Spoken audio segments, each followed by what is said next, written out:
I'm Mark Stanger, a priest at Grace Cathedral, San Francisco. 20 years ago, I took a group of interested people from the cathedral to visit Jerusalem, Nazareth, Bethlehem, what we call the Holy Land, Israel, Palestine. What led up to that? I had been teaching adult education classes here, and from time to time I would say, well, if you ever go to the Holy Land, you'll see, because I had spent time there in seminary. Finally, one person in the congregation said, would you ever take a trip so we could really see? I thought, oh my God, I'm not a tour guide. Several things happened, and it was really divine providence because I fought against it.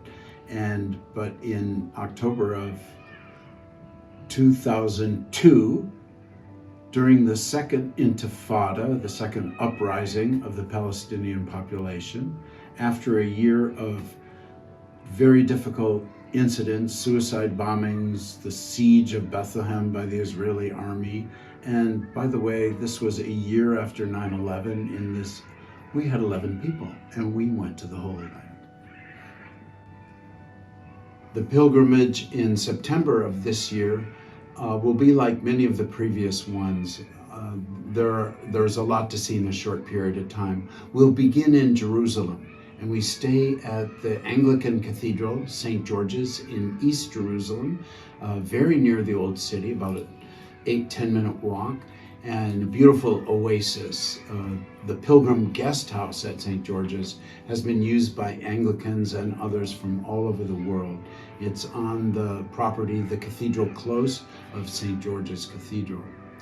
We'll see Jerusalem and environs, Bethlehem, get to know the shrines and historical sites in the Jerusalem area, and before long, we'll be heading north to Galilee. In the Jerusalem area, we're immediately immersed in the local culture and the history, looking at the walls of Jerusalem, the quarters of the old city, but also in the new city of Jerusalem, West Jerusalem, to the Israel Museum, where are kept fragments of the Dead Sea Scrolls, and a giant outdoor scale model of what Jerusalem would have looked like about the time of Jesus. We go to the northern part of the country, to Galilee, where Jesus grew up and exercised most of his public ministry.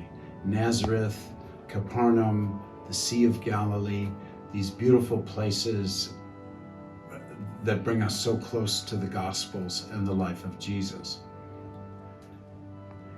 In the last days of the pilgrimage, we're back at St. George's in Jerusalem, and we think about Jesus' last days in Jerusalem. We go from the Mount of Olives and make the actual Palm Sunday walk down into the city, see great sights, the Garden of Gethsemane, the house of Caiaphas. Then on the final morning, we wake up very early. We walk in silence, carrying a wooden cross into the old city, and we trace the steps of Jesus to his crucifixion, the Via Dolorosa, the way of the cross.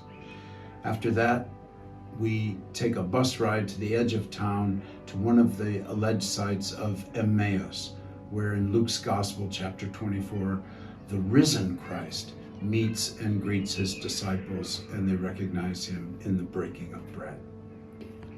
There's so much to experience on a pilgrimage in every level, getting to know each other, sharing our faith stories and our observations, enjoying wonderful meals, adventures with the locals, the Palestinians and the Israelis, Muslims, Christians, Jews, even as we grow our own faith journey. Please join us if you wish. The deadline is June 1st. It's imminent. It's for our time in September. Everything's on the Grace Cathedral website. I hope you'll consider joining the Reverend Lynne Sharp and myself and those who have already signed up for this unique 20th anniversary Grace Cathedral pilgrimage to Jerusalem and the land of the Holy One.